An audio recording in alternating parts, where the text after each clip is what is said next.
Today, it's Edwin's Monday evening property rant.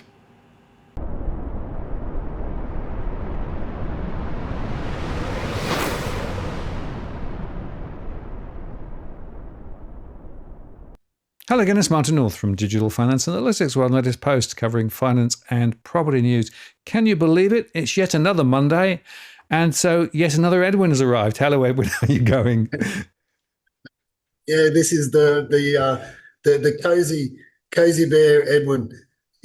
All cozied up. Got the jackets are out. So, but can you believe it, Martin? Can you believe that the government are going to fix the housing crisis?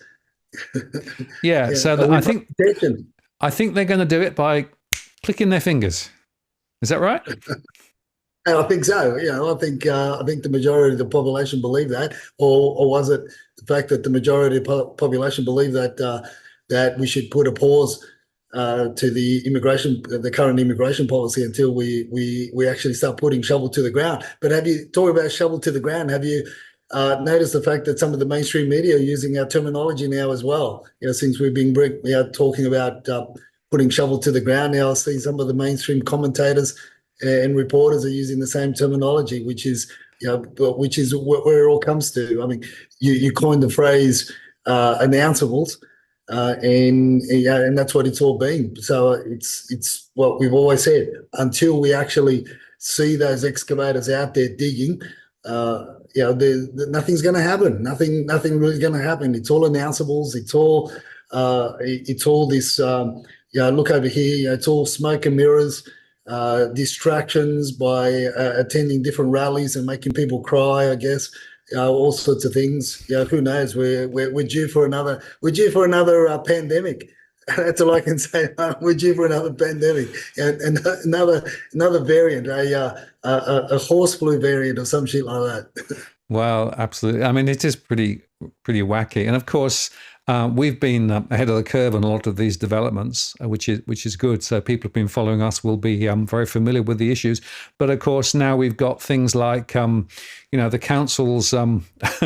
Well, they're in contention with the state government, right? Because the state government are pushing the story of build, build, build, build, build. But of course, councils saying, "Well, hang on, we're not quite sure we actually want to do that," and so they're threatening legal action. And absolutely no, there should be no surprise. We said right away at the start of this process that the theoretical ability to build is completely different from the practical theory of building. And in fact, this article sort of followed on from that quite nicely, saying that the housing delivery figures are in doubt. This is talking particularly in New South Wales. And they had this sort of theoretical capacity, which assumes that 100% of sites will be developed in the LGA that they're talking about. But actually, the chances are you won't get anything like that. So whilst they can rezone to their heart's content, because of the fact that you've got the locals resisting, and the fact that you've got this theoretical number, which may be different from the actual number, you're going to end up with considerably less available housing. So announceables is the story, really. Yeah, and there are a number of factors that come in when you talk about construction. When you talk about rezoning, upzoning, all sorts of zonings. It comes back to the value of the land, right? The landowners have just they're the ones that have won the lottery, and then when they start talking amongst each other and amalgamate the blocks in order to be able to still meet the LEP or a building criteria for the area, whatever whether it's under the state or whether it's under the LGA, they've got to meet a certain requirement, and now the LGAs are just making it a lot harder by blanketing certain areas with these heritage covenants, whether it be protection over trees, whether it be protection over the old facades of the older style homes. One thing or another, it's really going to create a lot of issues for builders. You can get around a lot of that, but the construction just becomes a lot more sensitive, it becomes a lot more costlier, and quite frankly, because of the first point where the value of the land has just skyrocketed, then because the owners can ask for it, it's a bit scary. So my question is, apart from the fact that the state government is going to find itself in a lot of legal action over the next year or two, the question is what builder is going to build? Who's going to hold the can for the duration of the construction? There's no security, and there's no knowing whether or not the materials are going to go down in value, which they won't. And if they do, we've got to be extra cautious as to what type of materials and where we import them from, because it'll be absolutely crap quality, and it'll be something that you don't want to particularly live in because of all the other issues that we've spoken about over the years. In relation to all the toxic and the chemicals that are mixed in with the materials that we import, because the tolerance for asbestos and everything else, every other deadly product that's out there is a lot different to the tolerance levels allowable here for anybody to manufacture those those building materials here. So that's the bigger picture. So it comes back to the cost. If interest rates go up, well, then again, the borrowing costs are also going to rise. So who's going to pay the end price? And are people going to be willing to pay that end price is the bigger question. What I can see is, what we call boutique developments. In other words, 3 levels, 4 levels, 4 levels to 5 or 6 levels apartments in very, very specific and areas that will that are in very high demand. They will get built, but at the end of the day, the people that are going to be buying the end product are going to be paying through the nose as well. So let's not make two qualms about that, because the price is going to be staggering. So when you start talking about your more the higher density. It comes back to who's got the appetite to buy it off the plan, especially with all the issues around construction that we're facing. So, I mean, it seems like nobody's been paying attention other than our followers, our viewers, our listeners, in what we've been talking about with regards to the issues around construction. I mean, HIA said that there was closer to 130,000 completions last year. This year, we're going to be closer to 97,000. Next year, we're going to be closer to 75,000. And that's right across Australia. I mean, this is scary stuff. But really, people are just too caught up with rallies that make women cry and all sorts of other issues about gender and everything else, and freedom of speech and everything else. So it's really, look at what I'm doing over here, but don't look at what's really happening over here, because that's really the telling story. And then we've got all these,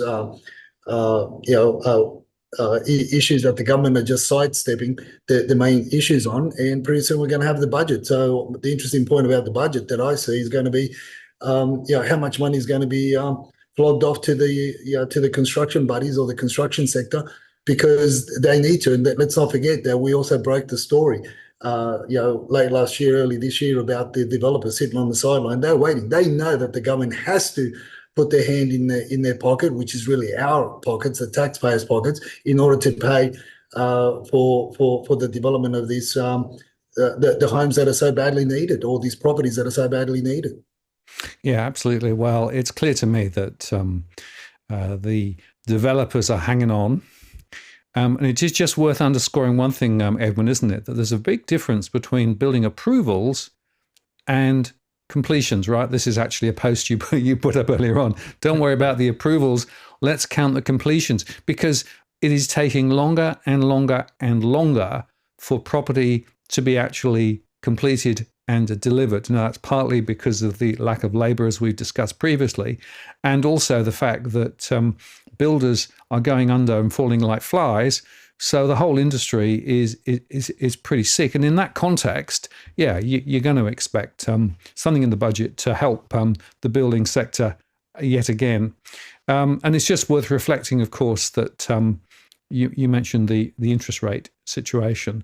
It's fascinating to me how the narrative has turned dramatically in recent times, because, of course, earlier in the year, everyone was talking about rates coming down, inflation's coming down.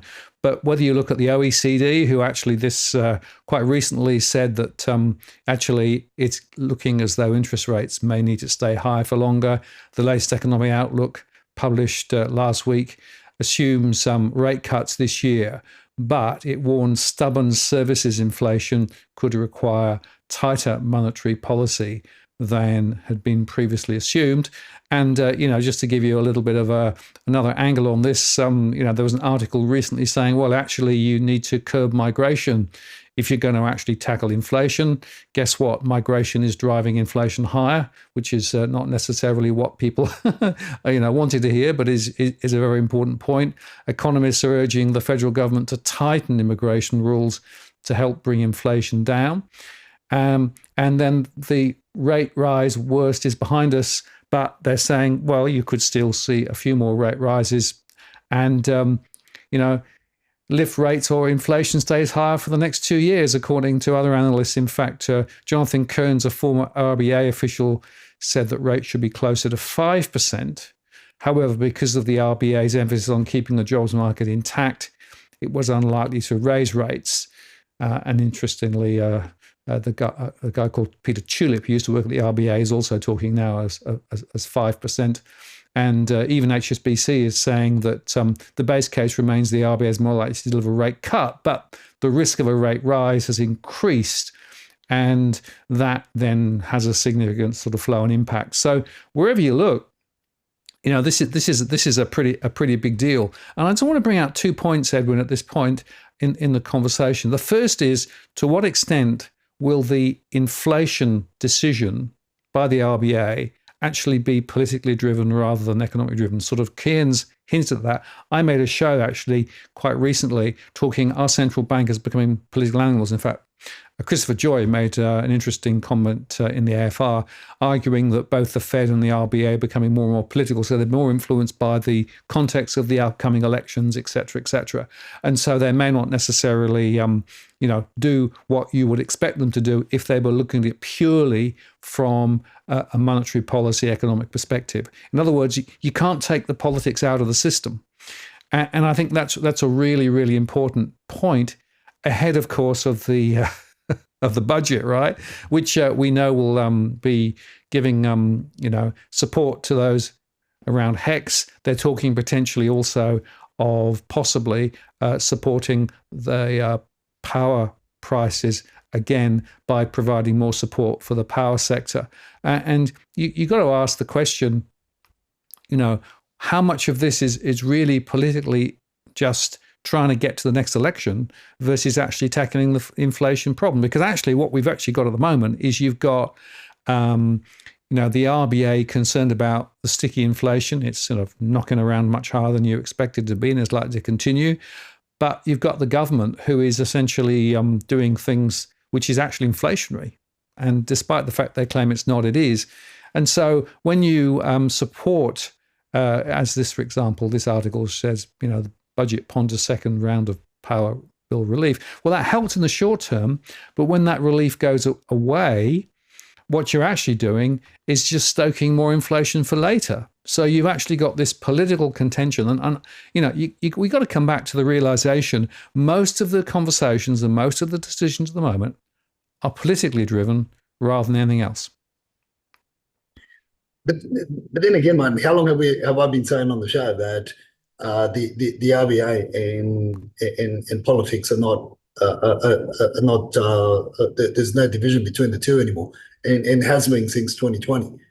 This is something that a lot of people are just starting to see now. Something that we've been witnessing for quite a number of years now. The decisions that have been made are just appear to be on prima facie, on face value, appear to be more political than they are monetary, and it will continue to be that way. So when with all these reports that are going on, the only thing that sounds to be true is Christopher Joy's in your report with regards that it's all coming to a head now, and it's we can see that the RBA is more politicised than being practical.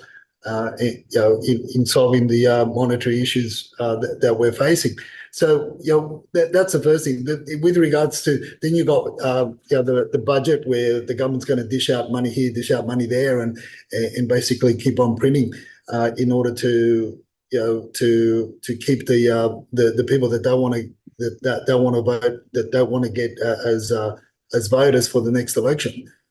It's really funny, because it's going to only increase costs all around, and our money is just becoming less and less valuable, more worthless.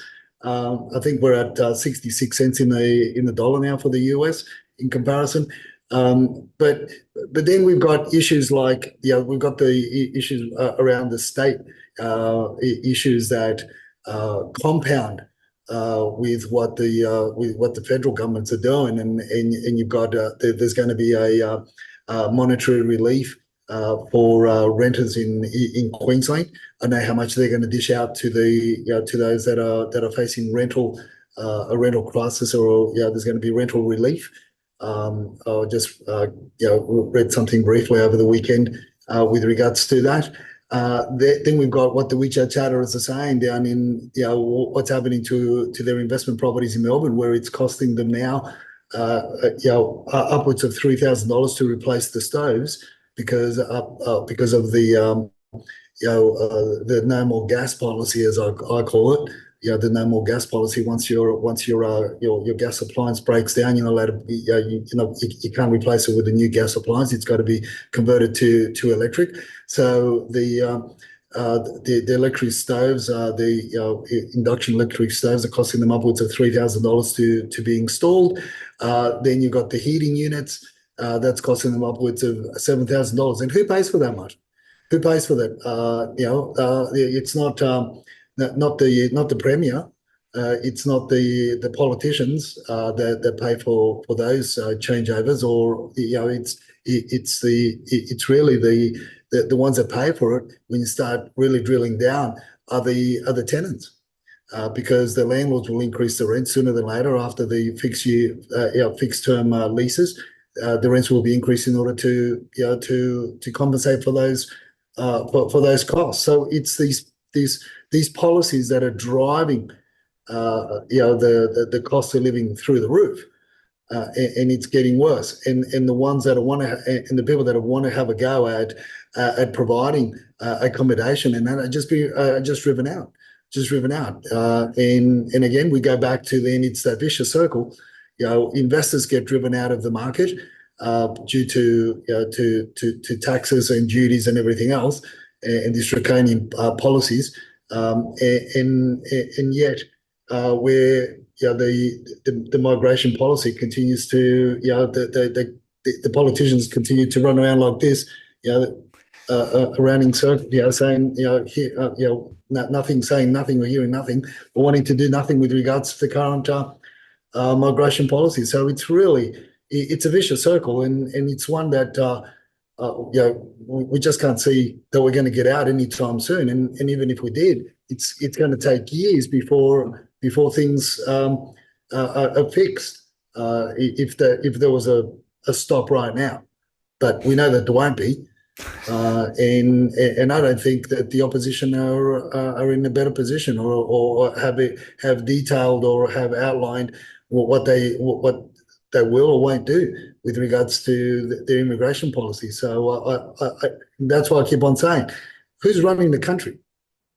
Yeah, it's a good question. And I agree with you. Neither side of politics have any answers for what's going on at the moment. And, you mentioned earlier on about the private construction issue. And, you're asking the question in this particular tweet, how much will state governments throw at the private construction sectors too? So it's not just federal, it's actually state. But, who's talking about the immigration? Well, we've been talking about the immigration for some time. I'm not in any way racist, but the volume of immigrants coming in, 660,000 in the last year, is just so over the top relative to the ability to be able to actually provide accommodation. And just to put a bit of context on that, of course, if you look at the this one here, overseas buyers, 4,700 homes in 9 months, according, I think, to the latest data that's come out. And we've been talking about where people are coming from, the Silent Tigers, the WeChat chatters, and a few other people too. And it is just worth reflecting on the Foreign Investment Review Board and the foreign investment data, which basically showed that, there's a lot of people out there coming in from overseas and buying up property. Now, some of that's okay, but when it's actually got to the point where it's displacing a lot of Australians who just physically cannot afford to buy, that's a big issue. And in fact, of course, that hit the headlines with the 4,700 numbers. Foreigners buy $5 billion worth of Australian properties. Foreign investors have snapped up thousands of homes across Australia.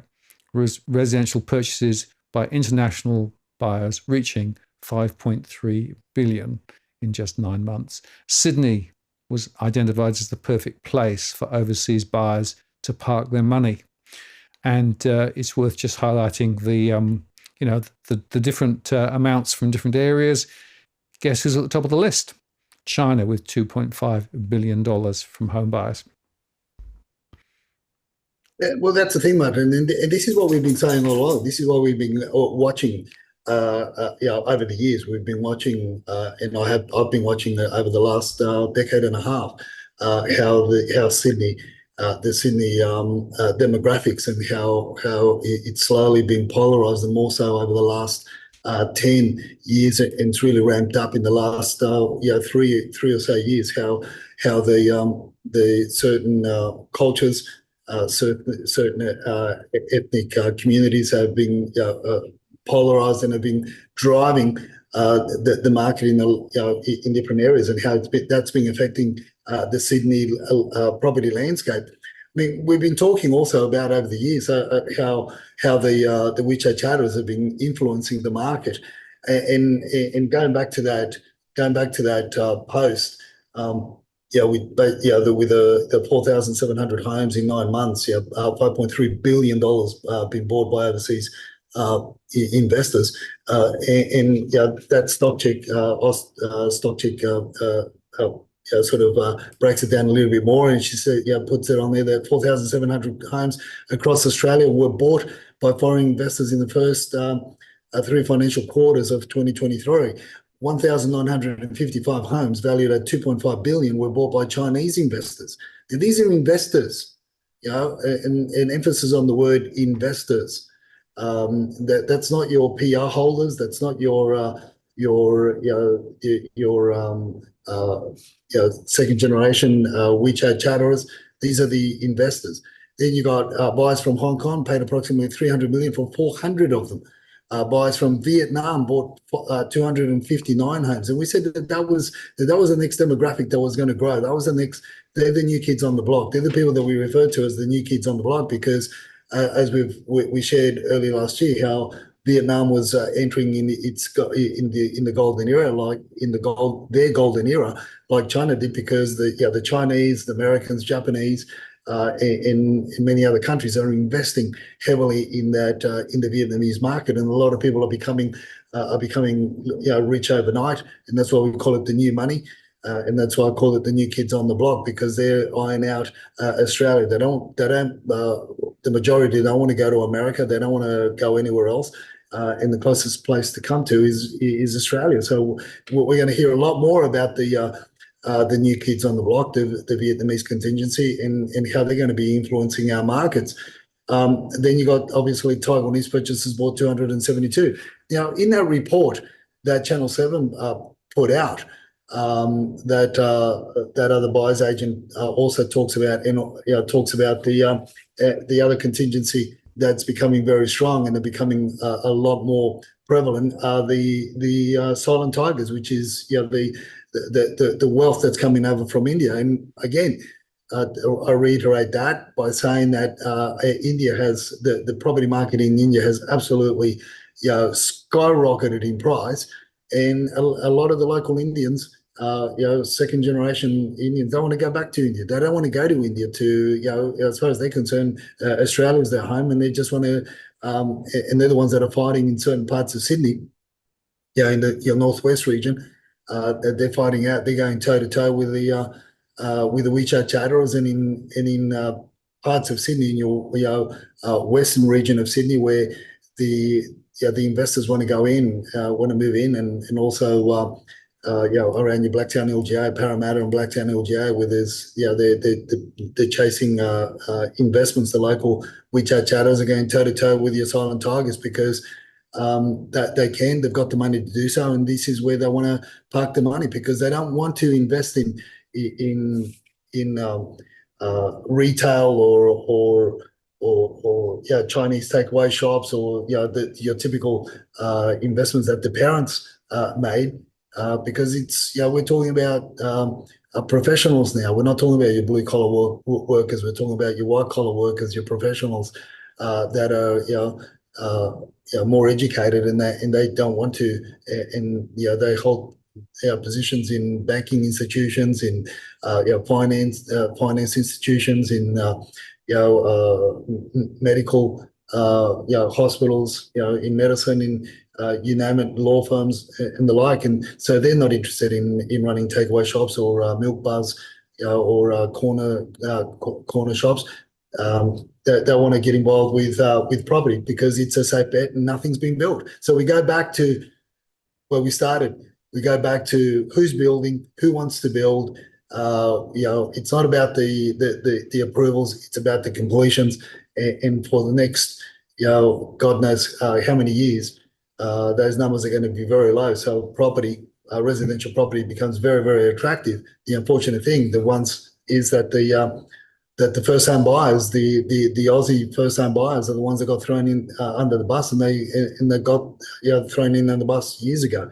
And they keep on getting trounced and pounced on because of these government policies.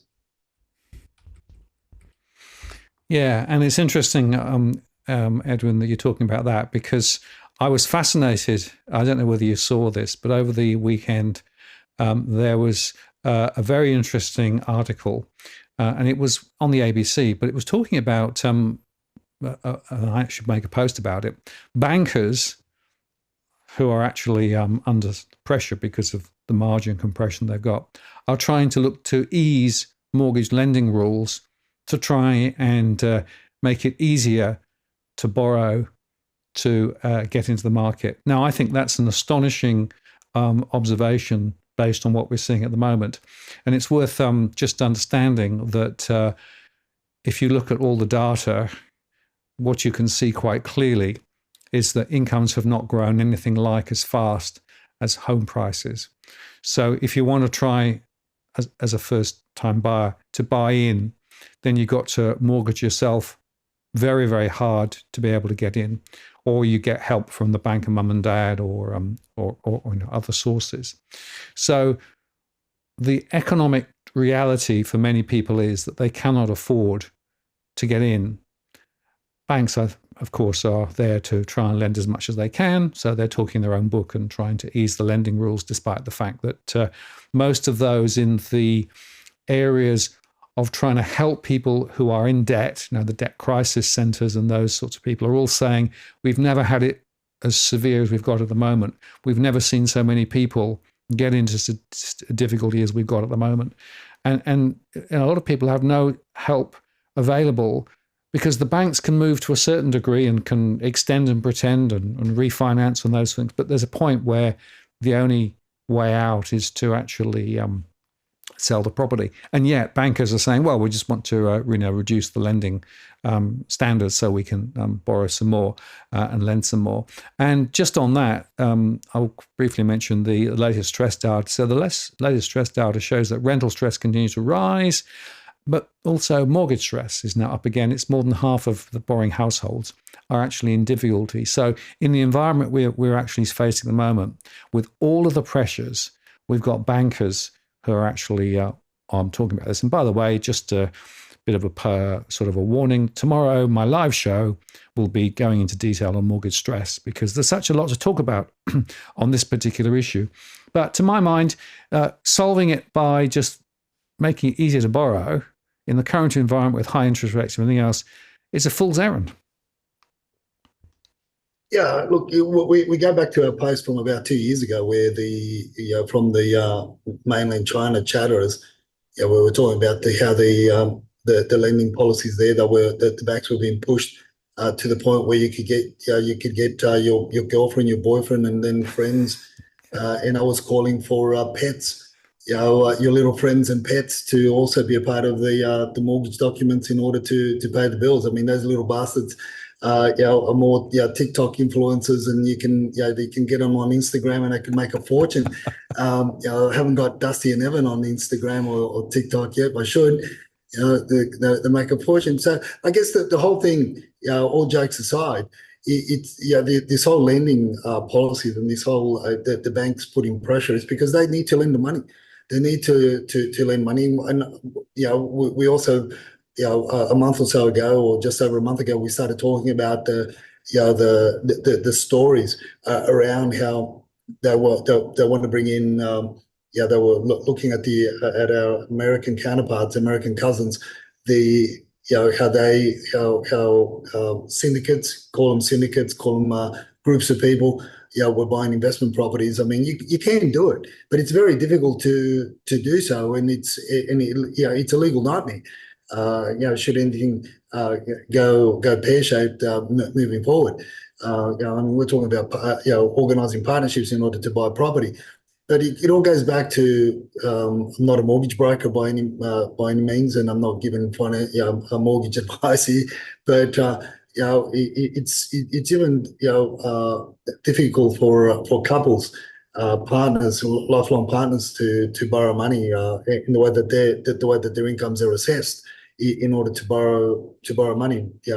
One would think that it's just 1 + 1 equals I can borrow more, but it's not actually the case. I mean, there's the different criteria, the different formulas that the banks work on, and they just want an ease on that so that obviously they can lend.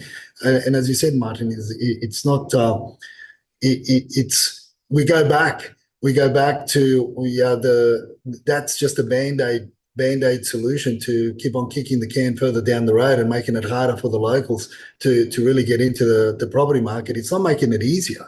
What you and I have been saying for decades, it's not making it easier. These grants, these novel ways of getting people to borrow, or helping people to borrow more money, and now the opposition talking about using the fast-tracking the super funds into deposits and the like. I mean, it's again, property owners, people that own properties are going to put the properties on the market. They're just rubbing their hands together because it just means that they're going to be able to ask more for the property, and the properties that were attainable for the first home buyers in the Sydney region, continue to be more distant and further and further away, because those price brackets are going to jump up.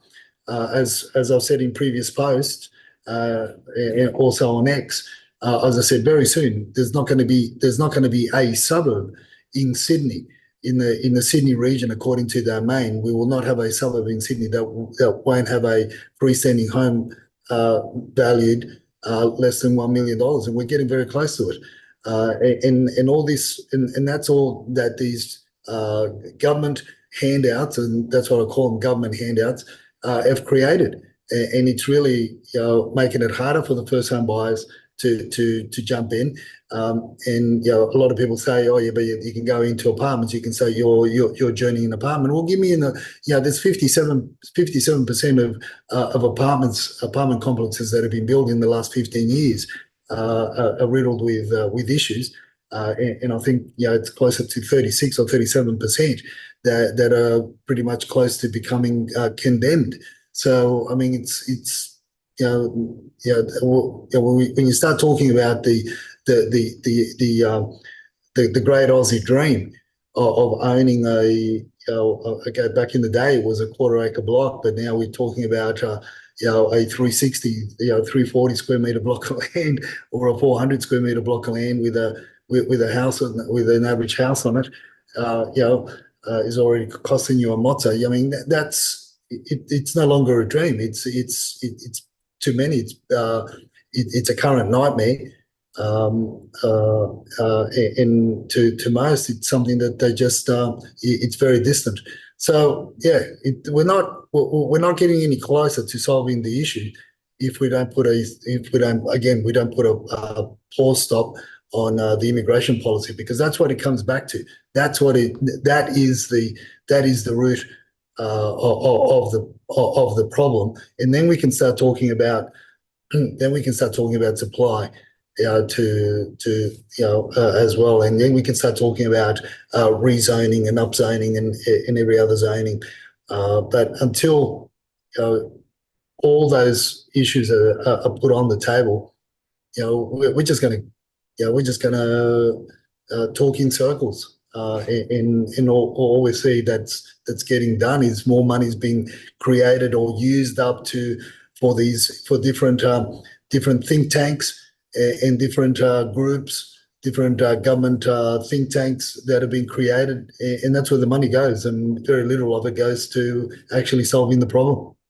I agree. The problems are not being solved. And in fact, there was this quite interesting article that came out showing that the price gap between houses and apartments are now at a record high. And that's probably linked to, well, a lot of people don't want to buy apartments, of course. They really want to buy houses, not least because the quality of the construction tends to be better, but also living in low-rise rather than high-rise areas, for many people is more attractive.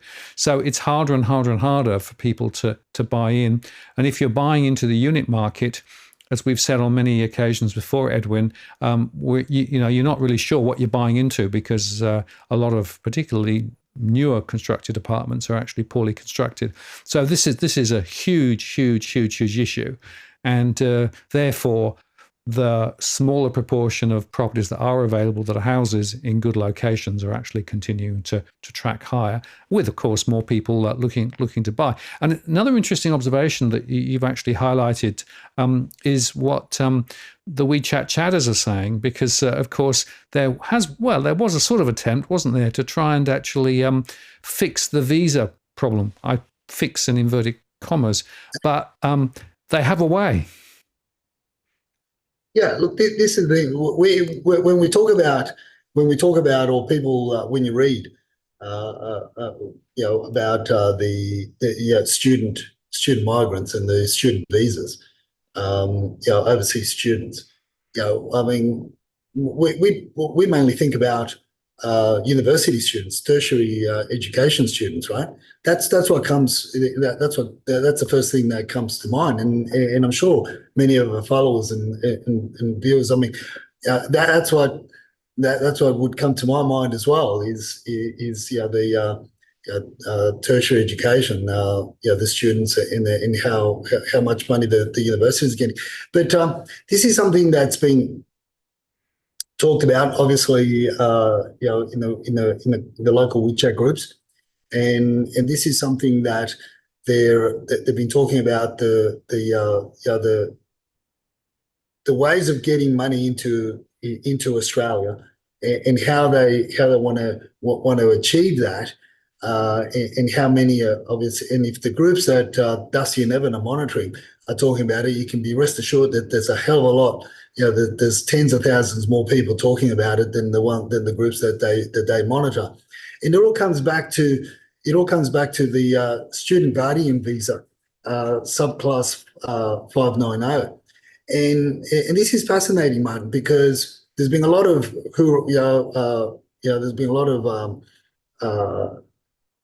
chatter on X, and we spoke about foreign investors earlier on in the show. And about how the hell does this money come into Australia, and I sort of was a little bit gobsmacked myself when Dusty and Evan were explaining this to me as well. It basically, any child that turns 6, right, over in China or overseas, can apply to study in Australia under this, in any school here in Australia, private school, predominantly the private schools, right? But the student guardian visa, subclass 590, is basically applied by and a person that's going to accompany the child, whether it be a parent, a guardian, or any relative, or even a friend that's over 18 years of age, can accompany the child. Obviously, the child, let's say they were 6 years old and they were coming in to kindergarten in around Pymble or around the schools that they want to go into, the Croydon Park and whatever, or in Strathfield, wherever. So the guardian's gonna come with them, and this is where the two things happen, Martin. Is that now you've got a student that's or a family that wants to do two things: wants to take money out of China, wants to park the money here in Australia in property, and this is another way that they do it, because the government put a stop to the investment visa class, the visas. So then they stopped that. They haven't been, they've put a stop on that for God knows how long. So they find it very difficult. It's hard to get PR. The people that are looking at coming over are usually families that have got, sending the kids over are usually families that have got businesses or that are very well off in China as well. So it makes sense, and this is the whole chatter, it makes sense for them to send their children from a very young age to Australia with a guardian, which then, as I said, it triggers two things. One, obviously, they can buy a property and an established house, an established property that they don't have to buy anything new if they're study, because at the end of the study, at the end of the tenure, they're meant to sell that under the Foreign Investment Review Board, but they don't.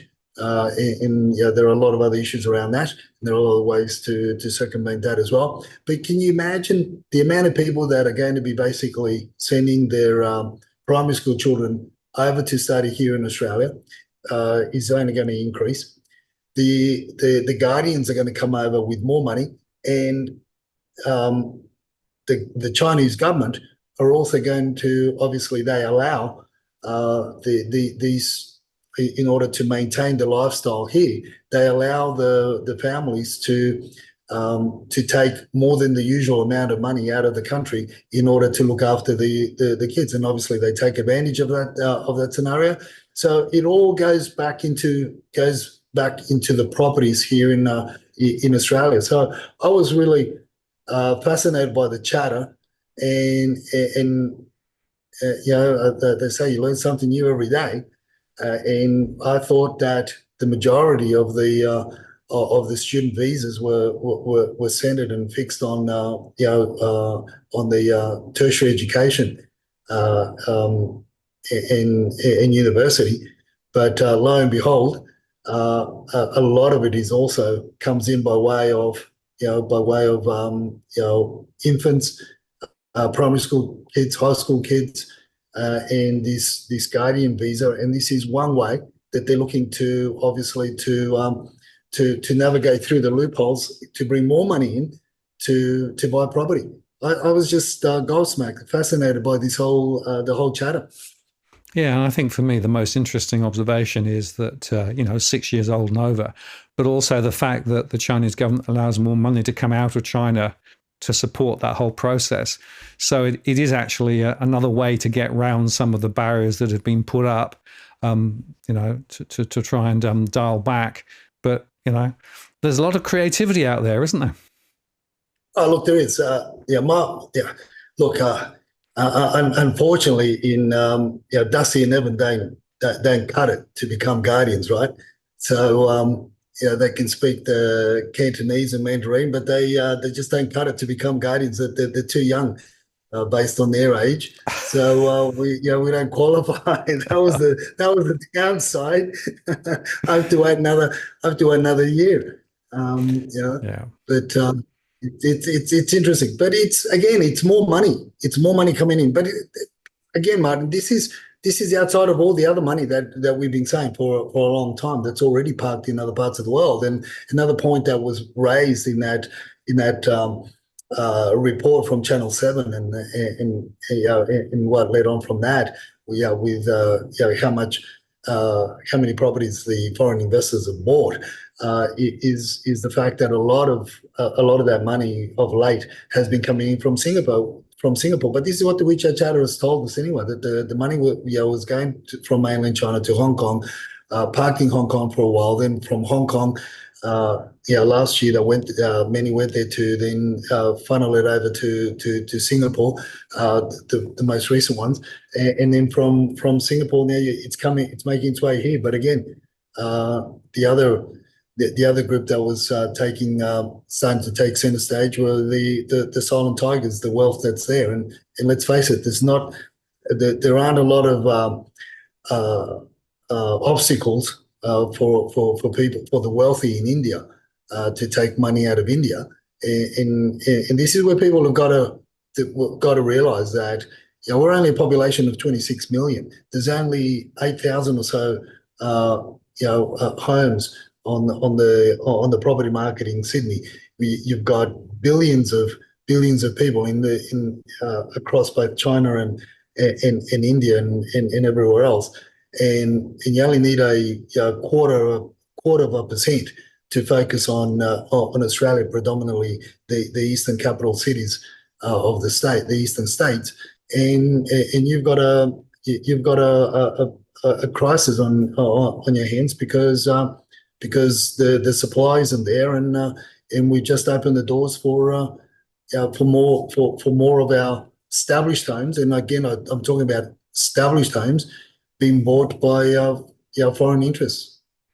Yeah, and I think you've made a really, really important point, because the Australian market is a small market. Australia as a place is massive, but the population is quite small. But if you look at it through that lens and then you realise just what a large proportion of the population doesn't live in Australia, and China and India are two very large and very, very, very heavily populated areas. You only need a small proportion of people decide to actually turn their attention to Australia, and that's enough to move the dials dramatically in the Australian market, adversely to those living in the country and trying to buy and to get by in the country. So that's really the problem that we've actually got. So unless there are significant changes to the way that we deal with some of these international elements and how it impinges on the property market in Australia, property will continue to become ever more unaffordable for locals. And I don't see any appetite from government, state or federal to deal with what I think are really critical and long-term and structural issues. But hey, no surprise there, I guess, because they're only interested in the next election, and they'll try and do the short, easy things rather than the long, hard things to do. But hey, nothing new there. Let's just move on and talk now about another critical issue, which people may not understand, and that's the issue of kickbacks, particularly in the maintenance and trades area, because this is something you've also been talking about. Yeah, look, I've been talking about this for over 2 decades with regards to what's now come front mainstream news around net strata and the insurance issues and the kickbacks, and also these bigger strata companies holding subsidiary companies that deal with insurance policies, and some of the other bigger ticket that facilitate services, goods and services to the owners' corporations or the apartment blocks, right? So now, although the issue has been predominantly focused around the insurance kickbacks, because it is huge when you're talking about insurance policies of $120,000 to $200,000 per annum over a building. and the strata company gets a 20% kickback on that. It's a lot of money. It's a lot of money, and this is why a lot of the what I've said over the decades that I've been talking about these issues with strata companies and how it's critical for when you're buying into a strata complex that you need to not only look at the current, the last 3 or 5 years financials, but you need to look at pretty much the whole history of the owner's corporation, or when the strata was actually when the strata plan was registered, who was in charge of it, what strata company was in charge of it, because we've got this, we end up with the same fiasco that Mascot Towers ended up with, and we won't go into too much detail with that. So in essence, Martin, what I've known for decades is the kickbacks that strata companies, strata managers get from tradespeople when they do work, and how they choose the companies to do the work. And it's not always the best, and it's not always the cheapest. It's more in most cases. I'm not going to say in all cases. I will allege that it's in most cases.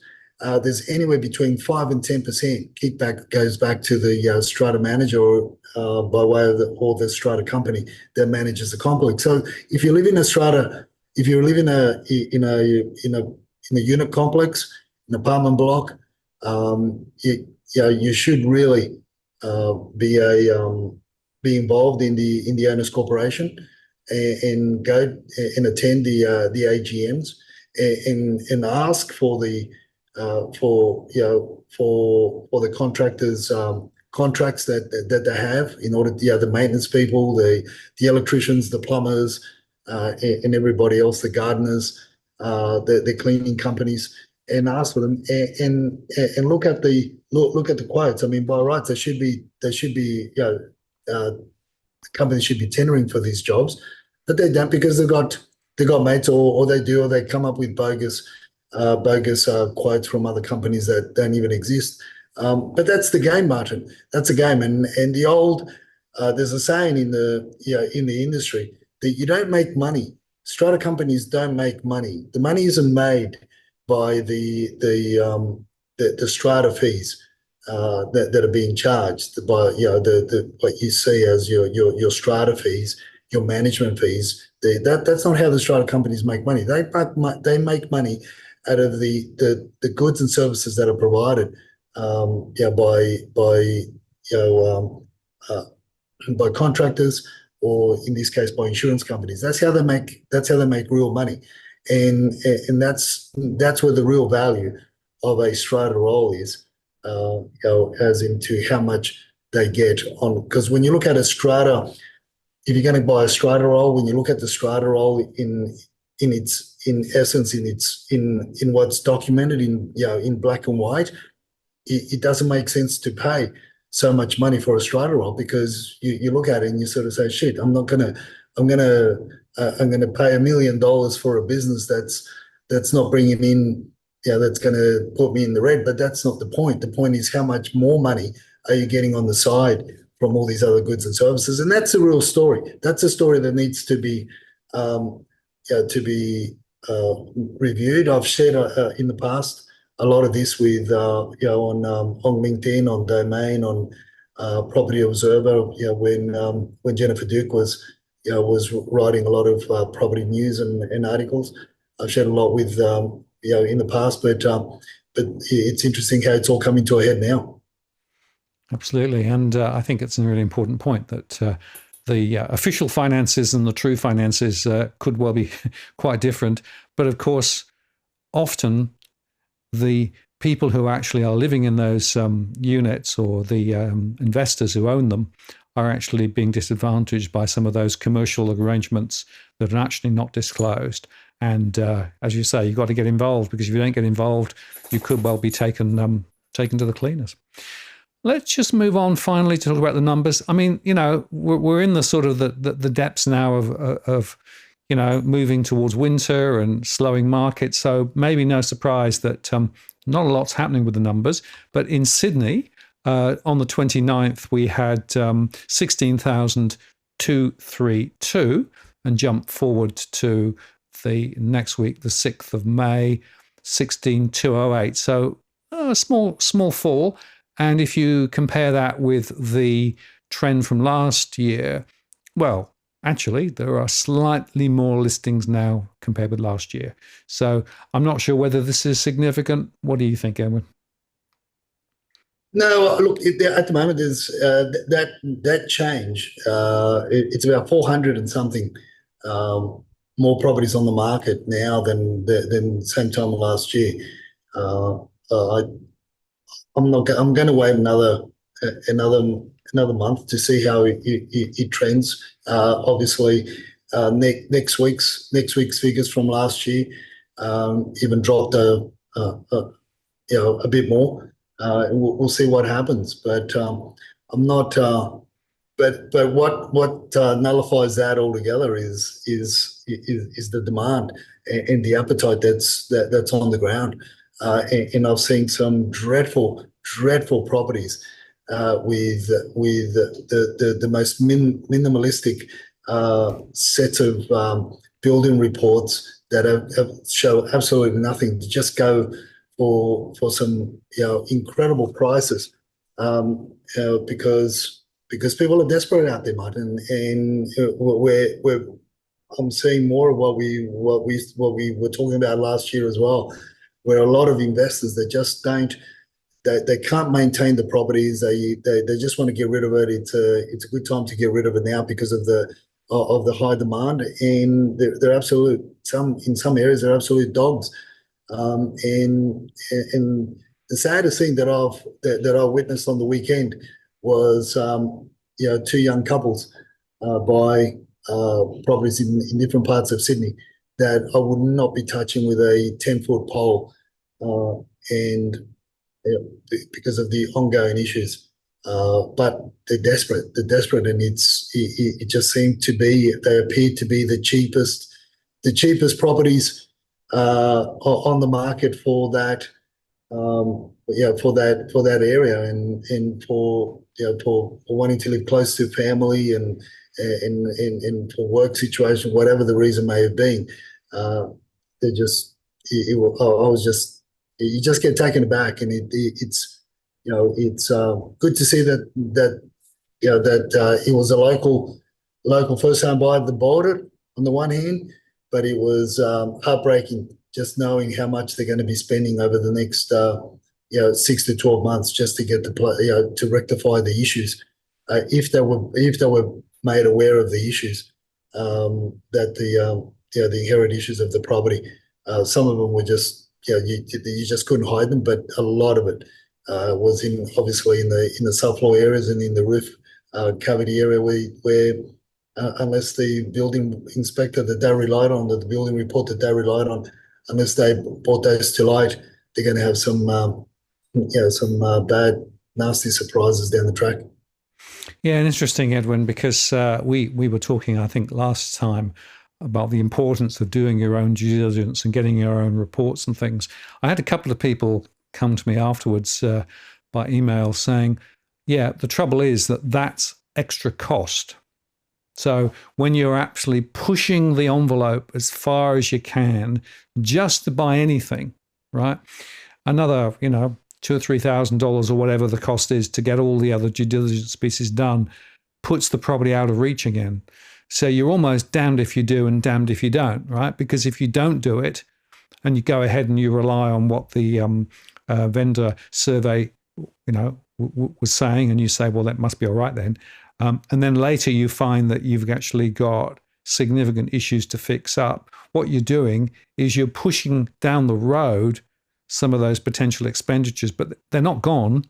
And you're potentially buying something which is going to be, a leaky sieve for a long, long time. But people are desperate. And I think that area of desperation is what comes through with a lot of the conversations that I have at the moment, and I see in the email and comments in the on socials as well. People are absolutely desperate because, the rental sector is shot to pieces.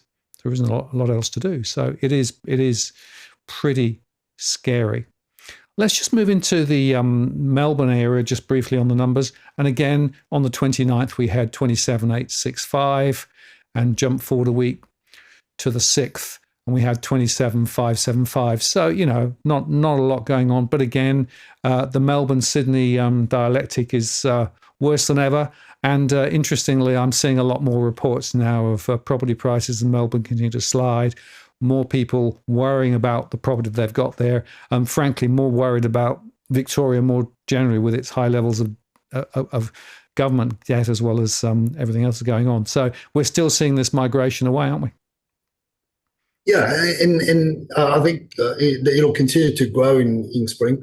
The investors, the WeChat chatters are just chomping at the bits to get out, and it's really trying to get out. And a lot of properties have come on the market. Just to compare it from this time last year, Martin, in same week last year there was 24,000, just over 24,273 properties listed on the market in the Melbourne region.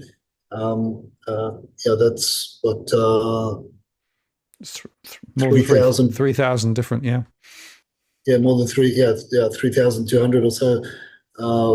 More than last year, and it's only going to get. I think come spring, it's really going to be on. I think then again, but look, it's one of those situations that in Melbourne, it's when you start thinking about it. On the one hand, you've got investors wanting to get out because they've got to convert the cooking appliances, the heating appliances to electric. So there's a cost there, in the rents aren't cutting it because of the legislation around the governance over the rental market and so forth. Then you've got the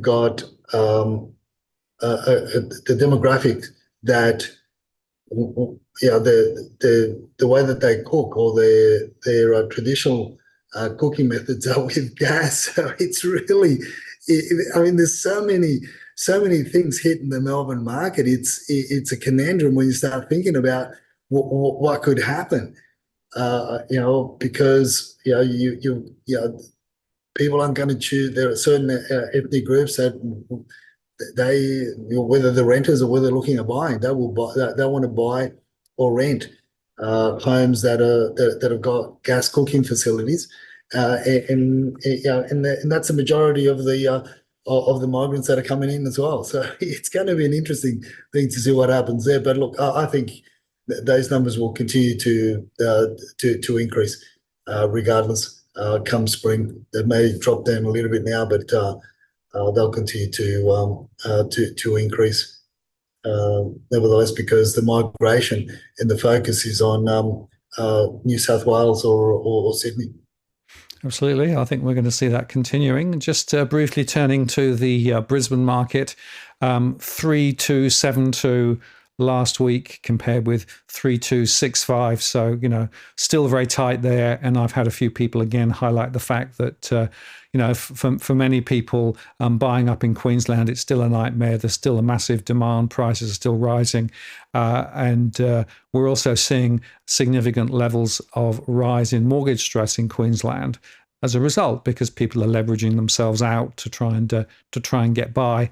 It really is a very, very different market to Sydney or indeed Melbourne. And, we say, I think often, but it's worth underscoring again, Edwin, isn't it, that these markets are quite unique. So, you can't talk about the property market in Australia. You need to be talking specifically about particular areas or even sub-areas, because, units and houses in different parts of the country are behaving very, very differently. And a lot of the social media and a lot of the portal property waffle is just meaningless because it's sort of too aggregated. Just briefly on the auctions, we're sort of meandering on through, and there are some auctions continuing, as we discussed last week. Not necessarily auctions are good, because it's good for the agent, but not necessarily good for the purchaser or the vendor. But the clearance rates are still being reported, but as you and I have discussed many times, clearance rates are, they don't really tell you much at all, do they? No, the interesting thing for us from the figures is we've almost got double the amount of properties on that are going to auction. The exit strategy for a lot of vendors, is a quicker exit strategy, which is your auction campaigns. And the other difference is same week last year, 2023, there was 100 or so auctions less than what we've got this time around. But again, it's just one of those things. We just put it in there so we won't lose our viewership, and keep up to date with the commentators on auction results. Yeah, and I will just make this point, Edwin. There was an article that popped up about do clearance rates, what did they tell you, right? And there was an interesting little bit of debate with various people like Louis Christopher saying one thing, and Ben Collier, the co-founder of one of the high-end real estate agents in Sydney, something different. Is it an indicator? Is it not an indicator? Does it tell you anything at all? Is it a buyer's market if it's lower clearance rates? And I think the net conclusion that we would come to is clearance rates tell you nothing much at all, really. No, it's just theatre. That's what it is. It's theatre, and it's an excuse for selling agents to get an extra extra bit of dosh, so they can go splash it on the horses or splash it on the suits on the coming weekend or the weekends away. It doesn't. There's a whole argument to be had, pro and against.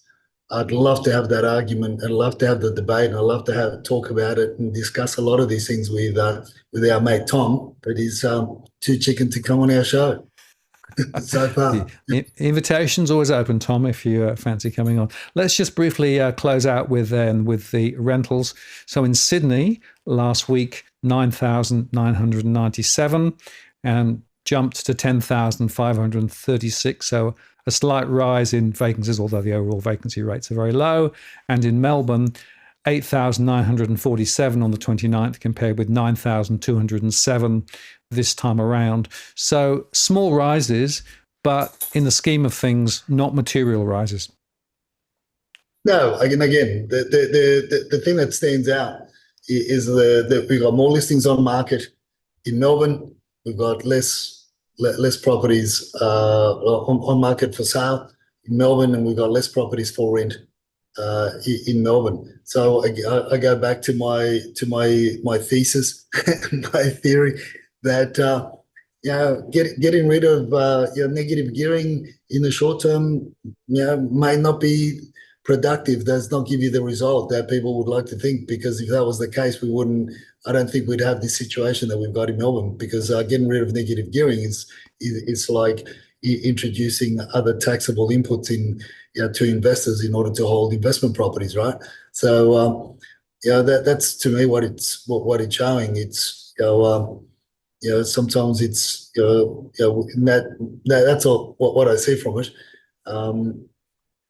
Which is, again, it's sad. It comes back to the lending criteria, comes back to having that deposit, being in that position to buy. So there's a lot more at play than getting rid of this, getting rid of that, or taxing this or taxing that.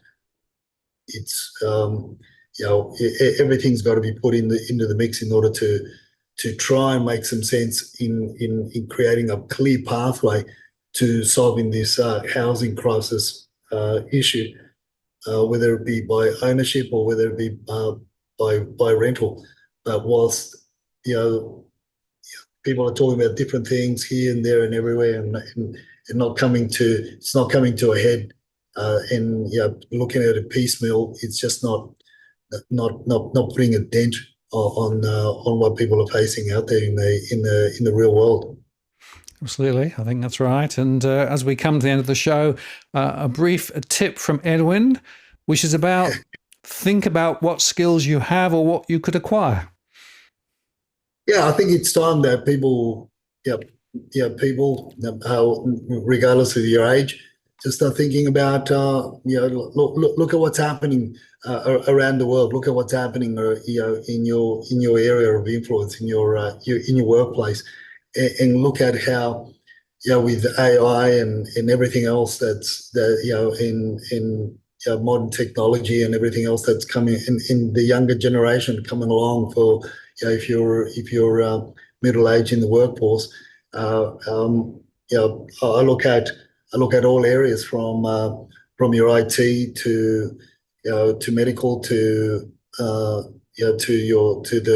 from tradies and builders and because of the different clients that we have and the different areas that different people that we're able to talk to and the people that we meet with, and I think it's and this is what I've been doing last week, and also looking for myself as to what can I do.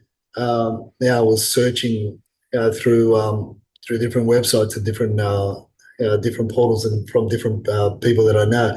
I was just chasing up on different courses that I'd wouldn't mind doing just to have that extra arrow in my quiver, so I can just in case arrows. But apart from the fact that I like learning as well, anyway, so learn something new. But more to the point, those that are looking at different industries that are disappearing, Martin. There are certain industries that are disappearing, and if you're what I call a one-trick pony and that industry disappears, or the pay packages become a lot thinner, well, you got to look at other alternatives. But there are other alternatives in the industry that you're working with or that we're working with, and there are different options. Look, I'll go as far as say and confess that I've been talking to some of the tradespeople that we discuss things with, and looking at the alternatives, and looking at the alternatives to your engineered stones that are soon going to be obsolete. Looking at what's available out there, and and is there anything that's innovative, that's cost effective, that's hard wearing, and that can because there's going to be a huge demand for bench tops and splashbacks in the near future. And so I've been looking at that, seeing if there's an angle there. So look for something, look for that angle, look for that opportunity, and more importantly, just do a course, get entrenched, pick up a book, and learn something new. Yeah, I think it's good advice, Edwin. And, my perspective has always been there's always more to learn. And, it keeps the brain active. And there's a lot of research that shows that as you get older, in fact, you can maintain your alertness and awareness by continuing to learn and absorb new facts rather than just veg out in front of the TV or whatever it is. So I think it's a really good point. And in the current environment, when there are so many uncertainties with regard to future employment and the role of AI and things, it is, I think, important to sharpen those skills and build them out. And as you say, think about adjacent things as well from things that you might possibly be doing. Well, Edwin, as always, appreciated your input and conversation today. We will do it all again. It'll feel like tomorrow afternoon, but it will be in a week's time. And we'll get you to come on the live show in a couple of weeks, I think, if you're okay to do that, because I've had quite a few people ask me specifically this question. If I'm thinking about selling my property, what are all the things that I should think about before I actually put it on the market? So perhaps we could run a live show, let's say in a couple of weeks' time, where we talk specifically about how to prepare a property for sale. Yeah, how to prepare a property for sale, how to, and what questions to ask the agents that you're going to be interviewing. Yeah, that will be a really good conversation. Right. Well, I'll send you a date and we'll do it in a couple of weeks' time. Look forward to that. But meantime, we'll be back next week for another rant, and have a good week meantime, Edwin. Thanks very much. See you later. All the best, man. Take care. Cheers. Bye-bye.